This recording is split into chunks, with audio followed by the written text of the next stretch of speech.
Good morning, Who Dat Nation, and a happy Week 6 Sunday to our Bayou Blitz family. Welcome to the Week 6 Bayou Blitz pregame show.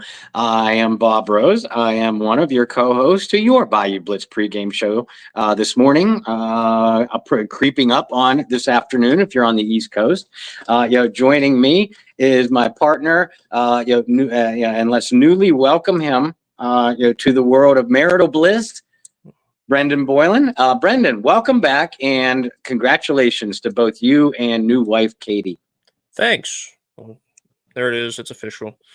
But that was a story, man, to go get married and then have to I don't want to say, I guess, brace for a hurricane. We were really fortunate in Orlando that it didn't get hit real hard, but 14-hour lockdown, couldn't leave your room at the resort, and it's a little weird, but happily married. It was a great ceremony, and even with some of the weather that came in, our, we'll call it, backup plans ended up working really well because we were going to have an outside wedding. So to have to move it out from outside to inside the last, I think it was 3 or 4 hours before we were supposed to start. They're like, we got to move it inside. Everything worked out perfect. Everything worked out great. It was awesome just to have this little ceremony with just our immediate family. So we're very fortunate, very happy, and rolled back in last night.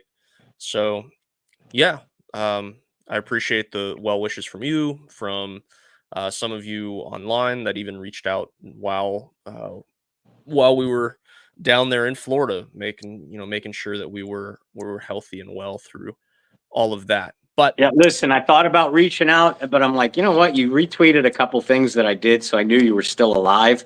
I just figured I would let you enjoy your wedding. But there's one thing, and only what time will tell this, my friend. They say it's good luck when it rains on your wedding day, and Lauren and I had rain the morning of our wedding day.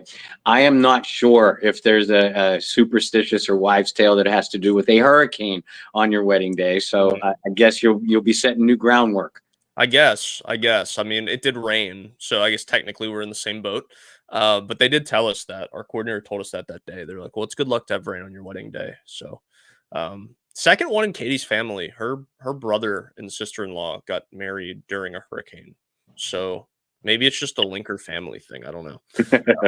I'm not sure. But while we're healthy and well, I don't think the Saints are. So no. We took the healthy and well away from New Orleans and took it to us down to our honeymoon. So Bob, I know you have the injury report in front of you. I know even last week, well, we didn't do a pregame. It was a laundry list, to say the least. It was a CVS or Walmart receipt type of length. This week it doesn't change a whole lot. Bob, go ahead and get a sip of coffee, sip of water, get the throat ready, and get us up to date with the latest New Orleans Saints injuries. I know you have their official report. I'm not sure if you've got the Bucs yet. Yeah, you're right. I don't. But jump over to Saints News Network and check out John Hendricks's article on the Saints inactives today. But the inactive list is as follows: Derek Carr, quarterback, oblique, out. We knew that. Obviously, Spencer Rattler, we've known since really Tuesday. Tuesday or early Wednesday officially that Spencer Rattler will get his first official NFL action. But Derek Carr is out. Taysom Hill, inactive. Center Eric McCoy has been inactive, continues to be. He's on injured reserve. Same with his backup, center Shane Lemieux.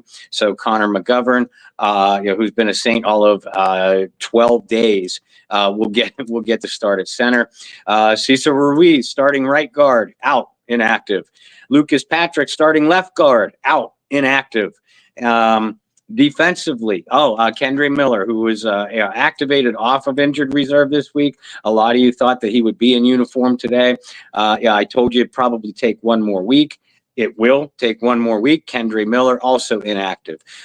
Defensively, safety Will Harris injured reserve, so obviously he's inactive. Linebacker Pete Werner will not go today. Willie Gay is in uniform. Looks like he's going to give it a go. Defensive end Peyton Turner also in uniform. Looks like he's going to give it a go. So back to the offensive line, you're looking at a probable offensive line of, Fuaga, left tackle, Nick Saldiveri, who was benched last week in mid-game, for poor play. Nick Saldiveri will likely be your left guard. Connor McGovern, your center. Landon Young, your right, your right guard. Trevor Penning, your right tackle, and likely, Oli Udo will likely be the swing guy, first guy off the bench if, knock on wood, or in the Saints' case, when something happens. Udo, of course, can play both guard and tackle. So he'll likely be the first lineman that the Saints turn to in case of injury or another poor performance. You knocked it out. So there is. Sorry to interrupt. I do know this about Tampa Bay. Running back Rashad White, he's out today. Rookie starting center Graham Barton also out. Christian Eisen, one of their nickelbacks, cornerback safety, he's out, as is number 4 wideout Trey Palmer. We do not know yet about defensive end William Golston, and the two outstanding safeties for the Buccaneers, Antoine Winfield, Jerome Whitehead. They're technically game time decisions, but early reports has them likely going to be in the lineup today as well for the Tampa Bay Buccaneers. And that's why Bob's the best in the biz, gives you the latest and most up-to-date. He even gave you the projected offensive line of some guys that I know you diehard Saints fans. I know you know who some of these guys are. Some of you Saints fans that aren't as in tune with the merry-go-round of offensive linemen that have come through this year are probably like, who? So there you go. There you have it. Bob, even though the Saints are banged up, it is still the most wonderful time of year because football is here and it's here to stay all the way until February. With that, just remember that over 1 million fans across 33 states got in the game last year by making picks on Underdog. Bob and I made picks on Underdog. We finally hit the week before we left, Bob. Finally hit one on Underdog. So hopefully some of you guys tailed our picks. We're going to give you our picks here in a minute. But just remember, making picks on Underdog is straightforward. Signing up even easier. Just head over to Underdog's simple-to-use mobile app or UnderdogFantasy.com. Sign up with promo code Bayou Blitz, and Underdog will give you a free pick to use on your first cash pick'em entry, plus up to $1,000 in bonus cash when you deposit. That's Underdog Fantasy, our promo code Bayou Blitz, to claim your new customer special of a free pick and your deposit offer. Must be 18 or older, 19 or older in Alabama and Nebraska, 19 plus in Colorado for some games. And then you got to be 21 or older in Massachusetts and Arizona. You also have to be present in a state where Underdog Fantasy operates. Terms apply. Void in Colorado. If you're concerned with your play, call 1-800-GAMBLER or visit www.ncpgambling.org. If you're in Arizona, call 1-800-NEXT-STEP or text NEXT STEP to 53342. And finally, if you're in New York, you can always call the 24/7 Hope line at 1-877-8-HOPENY or text HOPENY. That's 467369. Bob, our picks for the week. What was going to be interesting, and we talked about it before we got on, was with all the injuries to New Orleans, we're sitting here going, are we gonna like any of these one way or the other? Because we were a little concerned with all these injuries. So let me give you guys our picks for the week. We found some that we liked. And let me make sure they're all still available and ready to go for us. So the first one for us, Bob, had to do with the New Orleans Saints rookie starting quarterback. I think we've had to say that a little bit more than normal over the last few. Is Ian Book the last one? Yeah, Ian Book is the last one. It's only happened 6 times. In the 58 history, 58, well, times now if you count today, in 58 years of football for the New Orleans Saints, where a rookie quarterback has started at some point during his first season in the NFL. Spencer Rattler will only be the 7th and first one since that Ian Book Monday night disaster. I remember that one. That was a weird one.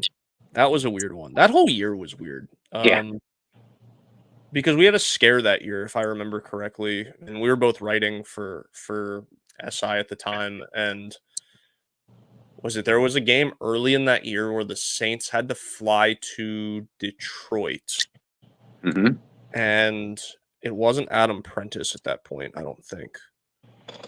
One of the fullbacks had like a false positive. Yeah. And we're scrambling. Yeah, we're scrambling at like 1 o'clock in the morning, going like, are we going to have a team to field tomorrow?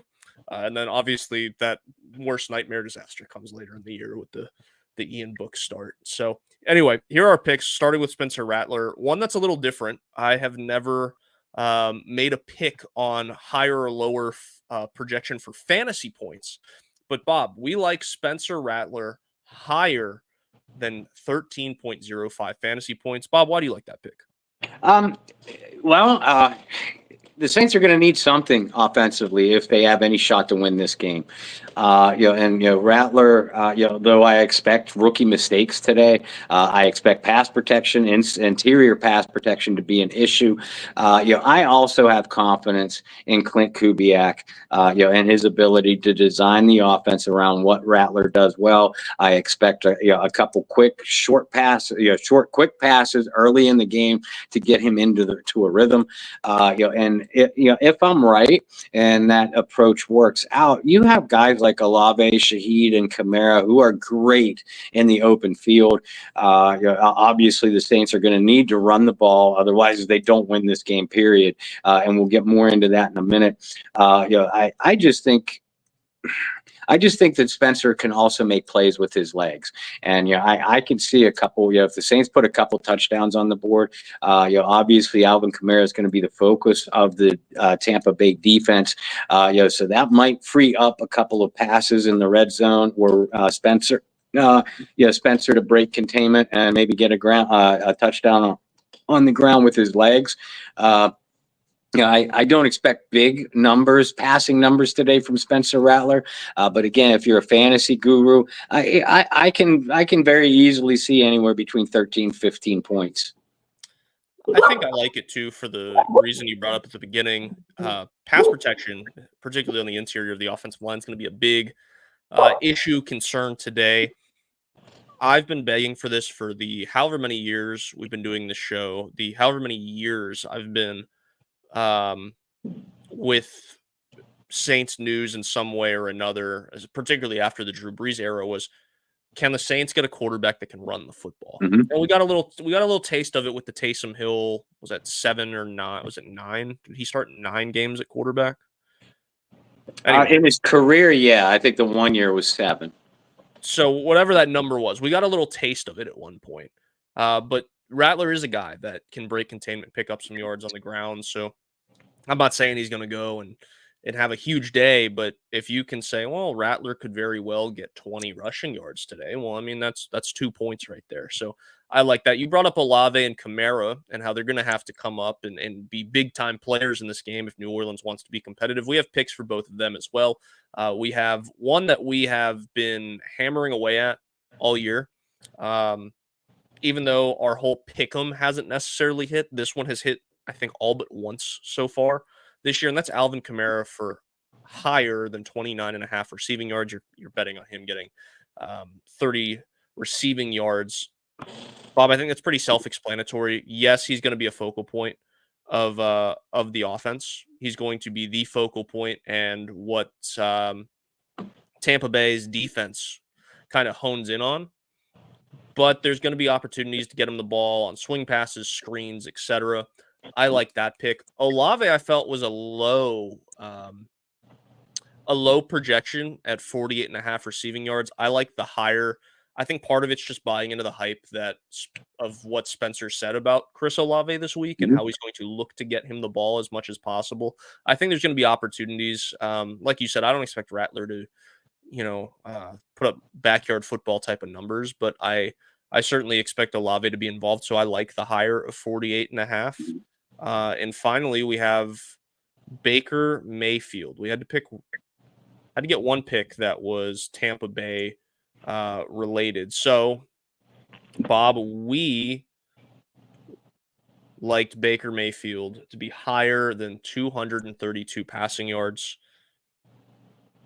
Bob, this is a Saints defense that's going to be missing a couple key pieces, particularly Pete Warner missing today. But you have Marshawn Lattimore that's going to be shadowing Mike Evans, and that's always entertaining. Why do you like Baker to get at least 233? Couple reasons. Number one, the Saints defense, let's just flat out say it, folks. Saints defense is not playing well. They gave up 460 total yards to a Kansas City offense without Rashee Rice, Hollywood Brown, Isaiah Pacheco, and Clyde Edwards-Helaire. 460 yards. And, we know, that they struggled against Atlanta. We know that they struggled against Philadelphia. We know that Dallas moved the ball on them. So, I expect Tampa Bay to do the same thing today, and they're going to have to do it through the air. The Saints are going to have to shut down the Tampa Bay running game, but a lot of opponents shut down Tampa Bay's rushing attack. Tampa Bay does not run the ball very well at all. So that puts the onus on Baker Mayfield, pass protection, and Mayfield's receivers, particularly Evans and Chris Godwin, who's had some good games against the Saints in his career. So I think, the Tampa Bay knows going into this game, they're going to try to establish some sort of balance, but they know that if they're going to win on the offensive side, it's going to be through the passing game. And Baker has completed almost 72% of his throws this year. And he's a downfield passer. He's not a dink and dunk guy. So, I don't necessarily expect big plays, from, the Buccaneers receivers today. Not if New Orleans bounces back and plays up to their talent level. But I still expect Baker Mayfield to put up some passing yards against the Saints defense that really, really needs to rebound. Well, there you have it. So that pick'em would give you the following odds. It is a 7 times payout if you're trying to go 4 for 4. If you are trying to give the flex option for expected payout, it's going to be 4-time multiplier. But you guys can throw on a percentage boost that is available today with Underdog, and I will pull up and make sure I give you. They have the 31% profit boost because it's spooky season. Nice. For your in-game entry. So you guys make sure to take advantage of that. That pick'em would have your multiplier at 9 times. So Bob, the question for you is, are we confident to go 4 for 4 today? I think the side tells you enough. You know what? Yeah, let's roll the dice. I do expect the Saints to move the ball, maybe more so than a lot of people, a lot of expectations. I think the Saints, can move the ball, and like I said, New Orleans needs to bounce back defensively, but I'm not sure today's the day to do it. What the hell? Let's roll our odds on 4 for 4. All right, we're going with the standard expected payout. That is a 9.59 multiplier.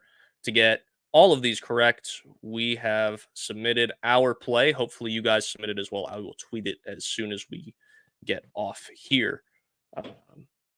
So, Bob, we talked about the litany of injuries for New Orleans. We talked about a new quarterback, but you said the Saints are going to have to run the ball effectively.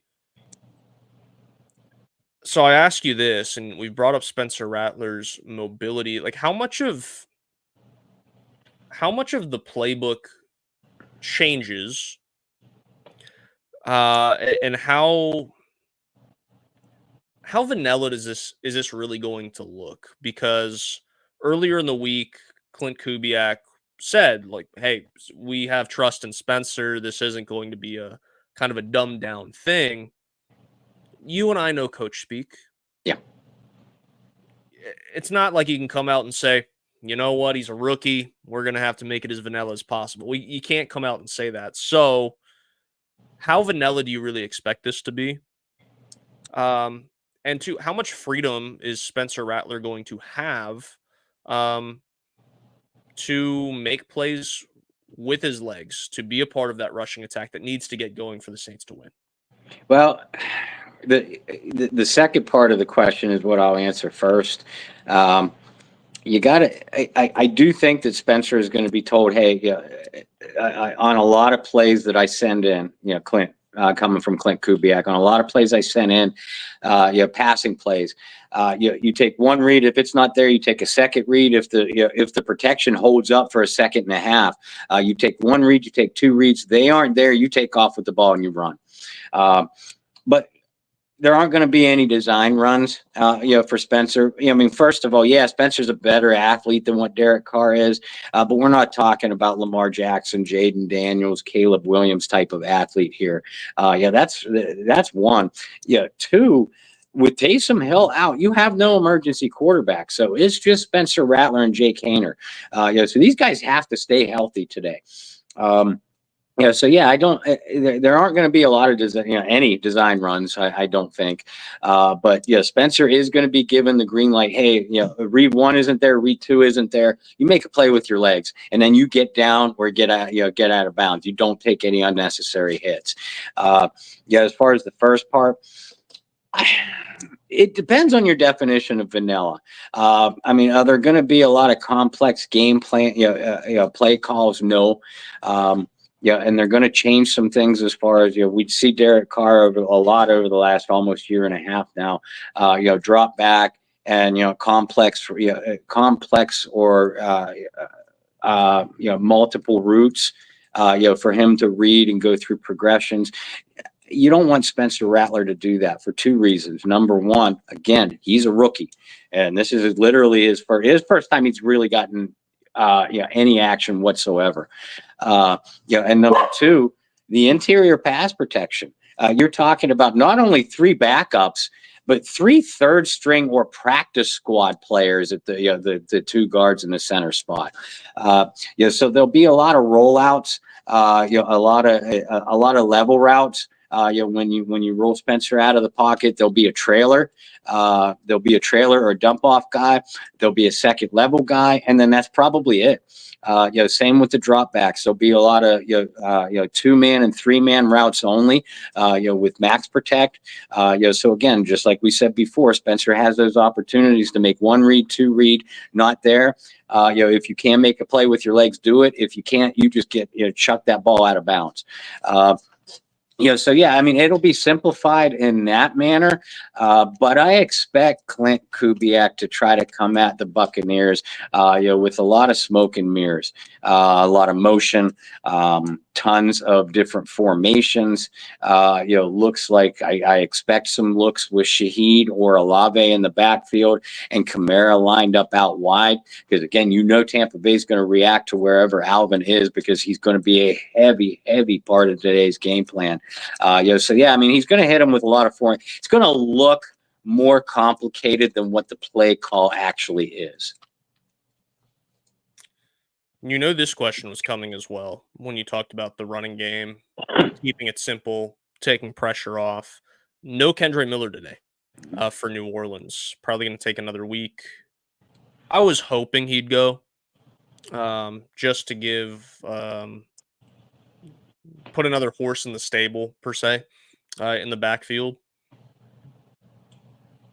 Well, you and I have already talked about Jamal Williams does not fit this offense. He was brought in by a different regime. How much do they have to get Jamal involved today to try to take some of that pressure off of Spencer Rattler, and without having Taysom Hill involved, especially in those short yardage situations? I think we'll see Jamal Williams on the field a lot, but I wouldn't expect necessarily a lot of touches from him. Because that, as I wrote about in my offensive preview, published earlier this morning on the Saints News Network, with the issues that you have at both guards in your center spot and going against a big-bodied Tampa Bay interior line, it would take an absolute lunatic to design a game plan around a lot of interior runs, which, as you pointed out correctly so, that's the strength of Jamal Williams' game. It's where Tampa Bay has been vulnerable against the run, and they have, is on the edges. Where frankly, the Saints should be running Kamara anyway, because that's where the strength of your line is. Trevor Penning is a run blocker, and obviously Talise Bawaga, has gotten off to a pretty strong rookie year. But that's also where Kamara is at his best, on the edge, off tackles, plays like that. So that's why I don't expect a lot of runs from Jamal Williams necessarily. Now, the reason why I think he'll be on the field a lot is if you line up Jamal Williams in the backfield and you move Kamara out wide, either motioning him out of the backfield or just coming out of the huddle with Alvin lining up in the slot or even out wide. Obviously, again, I expect the Tampa Bay defense to react to that. If I'm right, and if they do that, that's going to widen that Buccaneers defense. At that point, if that strategy and that approach works, at that point, you might be able to hit them with a few Jamal inside runs just to keep that defense honest. But Jamal Williams isn't even this team's best inside runner. That guy's going to be on street clothes, on the sidelines that would normally wear number 7, Taysom Hill. So again, it's absolute lunacy to come into this game expecting or even trying, to run on the Buccaneers inside, to run inside on the Buccaneers. You do it just to keep them honest only. So therefore, no, I don't necessarily expect Jamal Williams to make a difference in today's game plan. And I think that's the answer moving forward. Even in a game like this, where it needs to be, doesn't need to be run heavy, but you need to have some involvement out of your running backs. This would be the game where you get your running backs involved, and I just don't see it happening at this point. Speaking of guys that were brought in by a different regime, I want your opinion quick, especially because we weren't able to do this on Wednesday. Obviously, there was some debate on Jake Haener, Spencer Rattler. Haener's been the quarterback too, while Rattler's been the emergency quarterback throughout the beginning of the season. I think a lot of people expected it to be Jake Haener. Mm-hmm. Haener was drafted by a different regime. He was drafted by a Pete Carmichael type of offense. I think it is very clear that Rattler fits the Kubiak offense a little bit better than any other quarterback on the roster. How much of that do you think played into the decision, and how surprised are you that it was Rattler and not Haener? I think he played a lot into the decision. We said it on our draft coverage and draft coverage leading up to our draft, our 3-day draftathon. That we both expected the Saints to draft a quarterback, probably in day 3, which is exactly what happened. And make no mistake, Spencer Rattler was Clint Kubiak's pick, not Dennis Allen's. They went to Clint and said, "Hey, is there a quarterback left on the board heading into day 3 that fits what you want to do offensively?" And Clint said, "Yep, this guy right here out of South Carolina." So Spencer Rattler was no doubt a Clint Kubiak pick. But having said that, I am surprised that Spencer is getting the start this week, because I look at it this way. If you felt Spencer Rattler was ready to step in as a starter, in the event that Derek Carr got injured, then why the hell wasn't Spencer Rattler the number 2 quarterback for the first 5 weeks of the season? I don't get that logic. Well, the reason I don't get that logic is there is none. You can't. Because you also can't say to me, if you're the Saints, any coach or front office member on the Saints, well, we felt more comfortable, with Jake Haener because of his experience, to step in a mid-game situation. Okay, if that was a veteran, I could see that logic. I really could. But Jake Haener had exactly 0 career throws coming into this season too. So if you knew, behind closed doors that Spencer Rattler was going to be your guy to start if Derek Carr got hurt, then again, why the hell wasn't Spencer the number 2 quarterback? And I don't think that this also indicates that the staff has no confidence in Jake. They just feel, as you said, that Spencer Rattler fits what they want to do. So I don't necessarily have a problem with the decision as far as that thinking goes.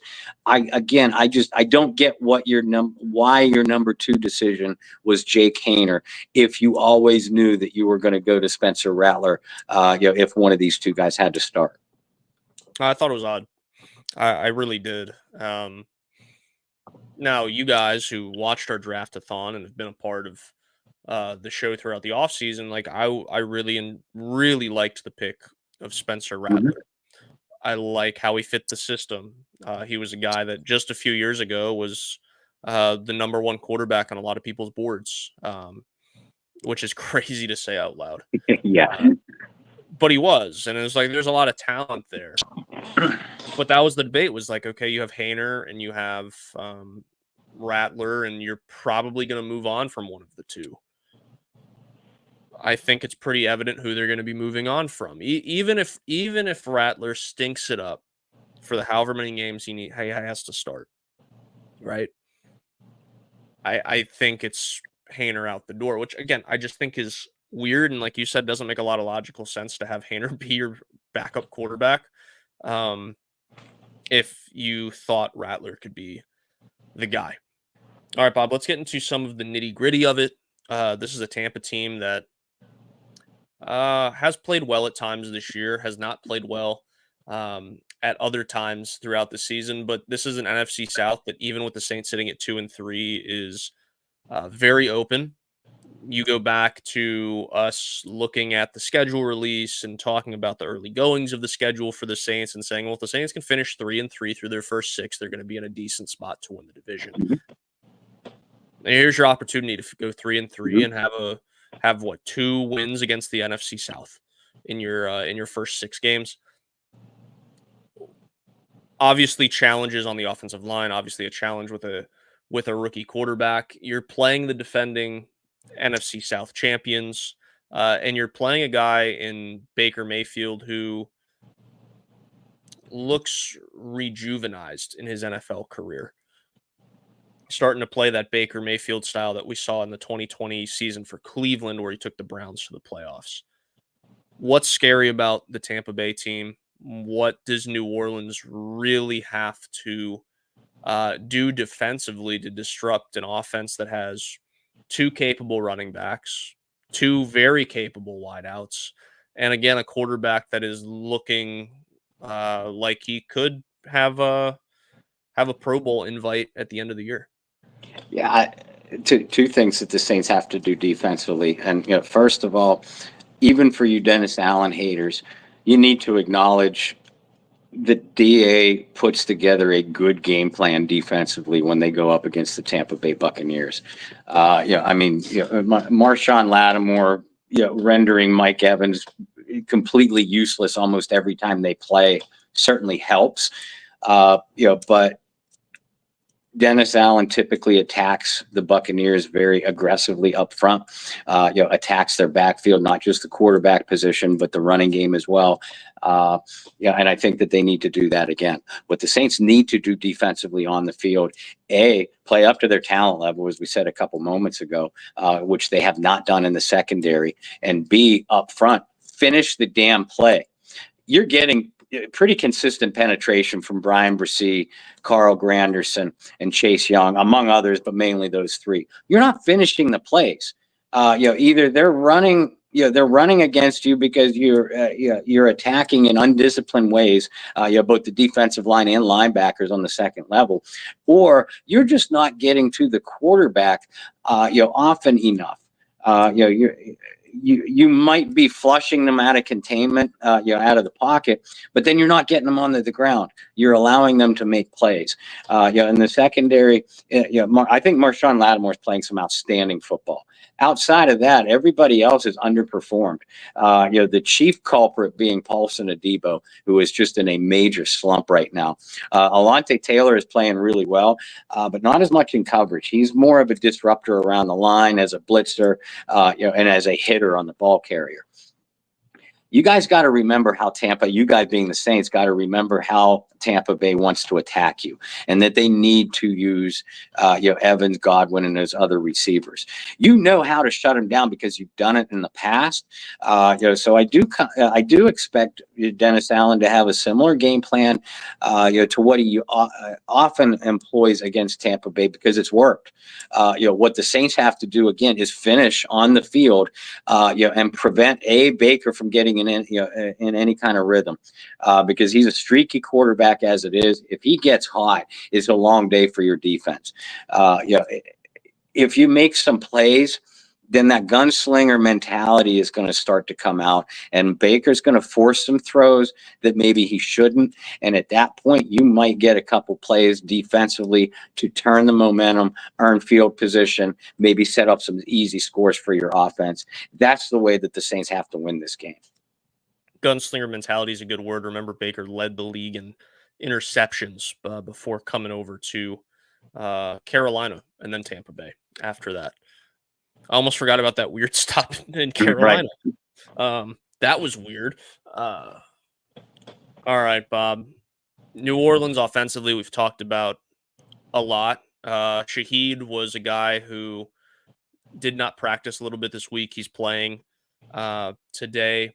Olave playing today. Still a big hole at receiver 3. A.T. Perry not claimed off waivers, but signed to Denver's practice squad earlier in the week. I think you know where this might be going. We talked about the lack of depth at receiver for months now. Months. It was my biggest concern going into the season. How much of a factor is that going to be this week and next with Spencer Rattler starting at quarterback, not having like a reliable third option? God, it's huge. Starting a rookie and a rookie 5th-round pick at that is never an ideal situation.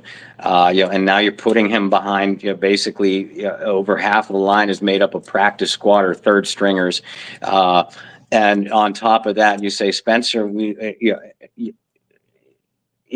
Shaheed, Kamara, they're all pretty talented, but you got nobody outside of that. But I'll tell you this too, and I would have said the same thing if Jay Kano was playing today. These guys were backups. You knew that these guys were backups going into training camp. So they didn't get as much work with the number ones as what Derek Carr did, for obvious reasons. Therefore, I'm interested to see if Rattler maybe has a little bit better chemistry carrying over from the preseason with guys like Cedric Wilson, Mason Tipton, Bub Means, and some of those other guys. Given what we've seen for the first 5 games, I certainly wouldn't count on any plays from those guys that I mentioned. The Saints need it to happen, but after 5 weeks, if it's not going to happen, or if it hasn't happened, it's probably not going to. But that chemistry thing from these guys working together, with the 2s and the 3s throughout training camp and 3 preseason games, that might make a difference, in a key situation. But make no mistake about it. I mean, the success of today's offense is going to be governed by how well Kamara plays, and whether Kubiak and Rattler can design different ways to get Olave and Shaheed involved. Do we want to talk Davante Adams? No. No, I don't think it's now. I never thought the trade was really going to happen. And B, if Carr is going to be out several weeks, that was the one thing that I think was attracting Davante Adams. That and the fact that maybe he thought the Saints could make a run in the NFC South. And like I always say, you get into the playoffs and anything could happen. If Carr's out for a couple weeks and you lose a few games with Rattler or Hainer or whoever's behind center, that takes the contender part out. The relationship part, Carr and Adams, that's out because Carr's in street clothes on the sidelines. I thought this trade was unlikely to happen anyway, and now I definitely don't think it's going to. Okay, glad we're on the same page. So we can just skip that chapter of things we missed while Brendan was gone. All right, before we get into predictions and stuff, this is looking a little too far ahead, perhaps. But just the quote threw me off this week. And that was when Dennis Allen was kind of asked about, okay, well, how long is Carr going to be out and this and that? And DA said that, like, it's still Carr's job when he gets back. Mhm. Ruffled some feathers with people, particularly with the Jameis Winston situation a few years ago. Right. So the question to you is this, Bob, is if Spencer comes out and balls out this week and then balls out on Thursday night, do you, in your mind, is there any consideration to keep playing the young kid and sit Derek Carr even if Derek is healthy? With a normal head coach, yeah. Not with Dennis Allen. Yeah, Derek Carr is Dennis Allen's guy. Period. End of story. Whether you guys and us as fans and media like it or not, that's fact. Spencer Rattler could throw for back-to-back 500-yard games, with nearly a perfect completion percentage, and in 3-4 weeks when Derek Carr is healthy, Derek Carr is getting that start. Now, the leash might be shorter, if Rattler plays really well, Carr comes back from injury and doesn't.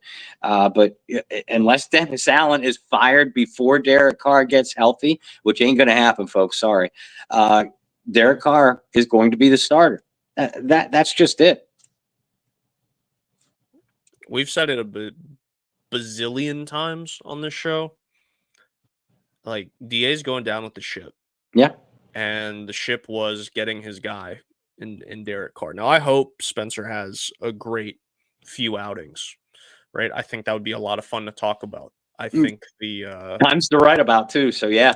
I think the Saints Twitterverse would go nuts if Spencer plays well and Derek comes back and starts whenever Derek would come back. So in that case, fan of chaos.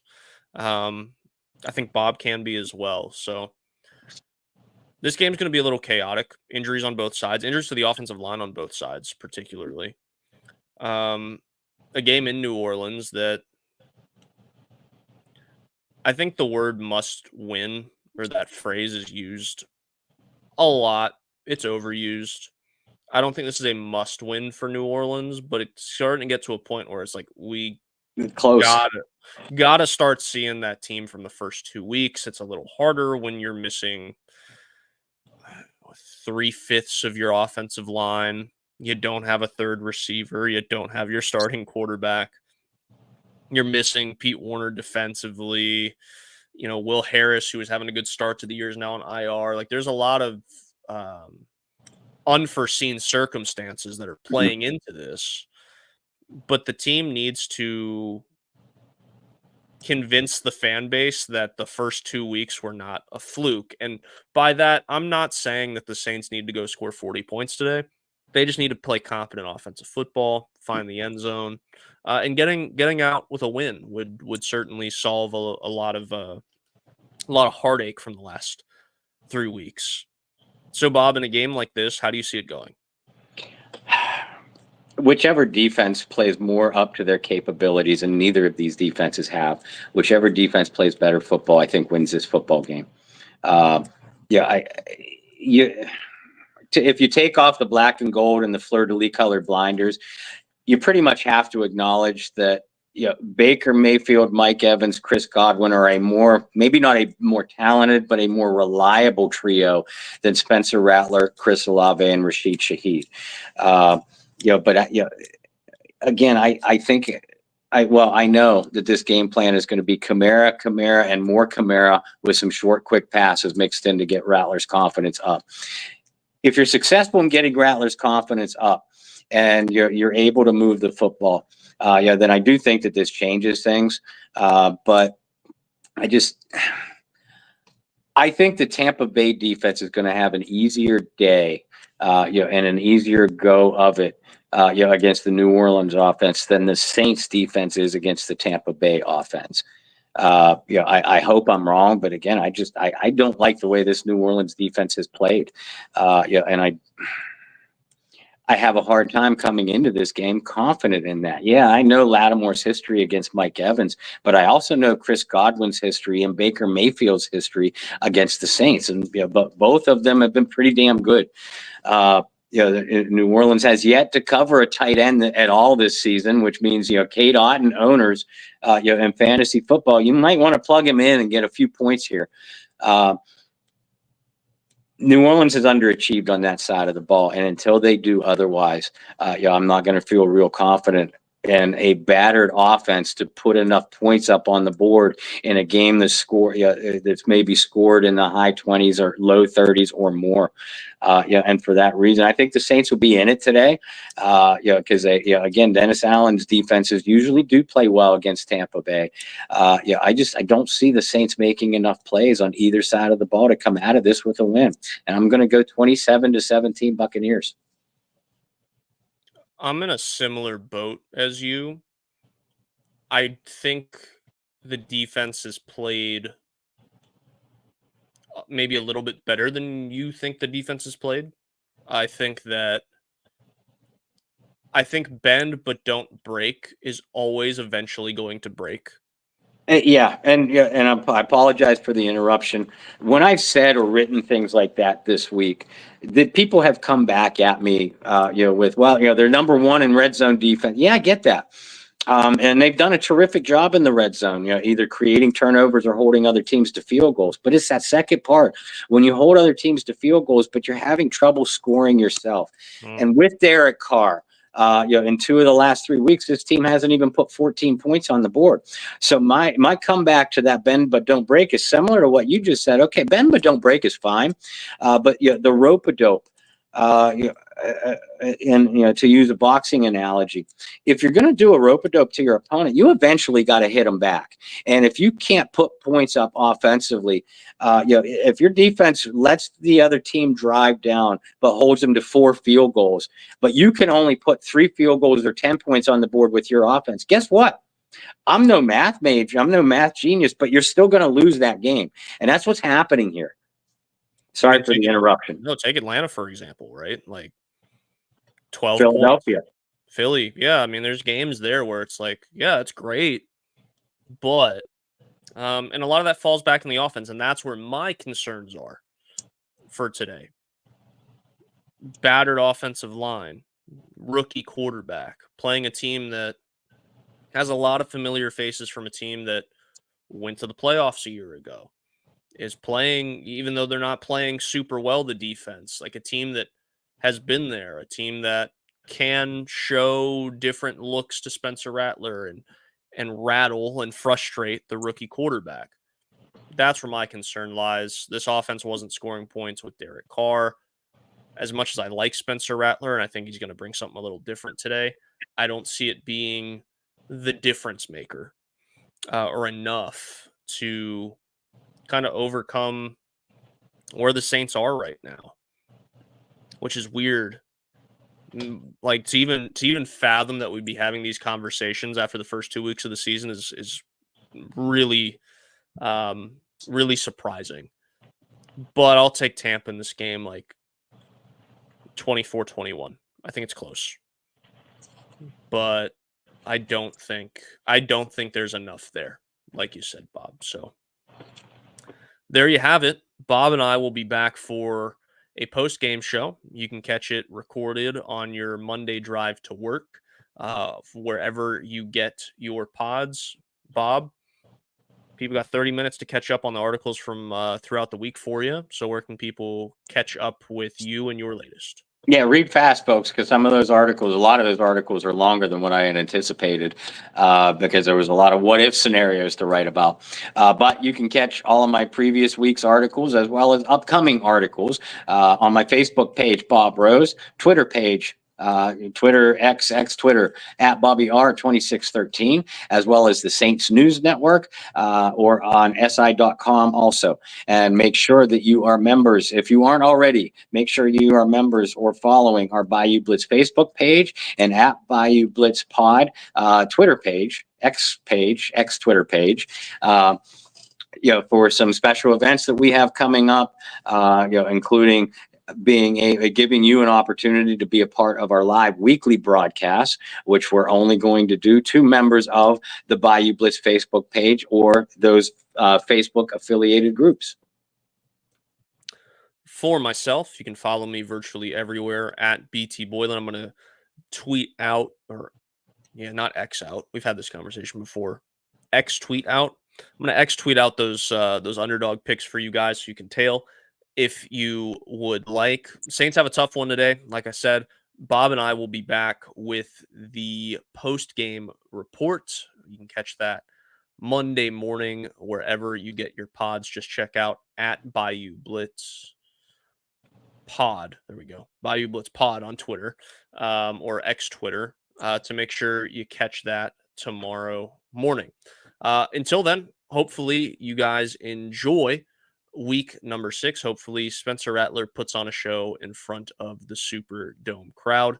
Until tomorrow morning, hope you guys find peace, spread love, practice positivity. It's good to be back. We'll see you tomorrow.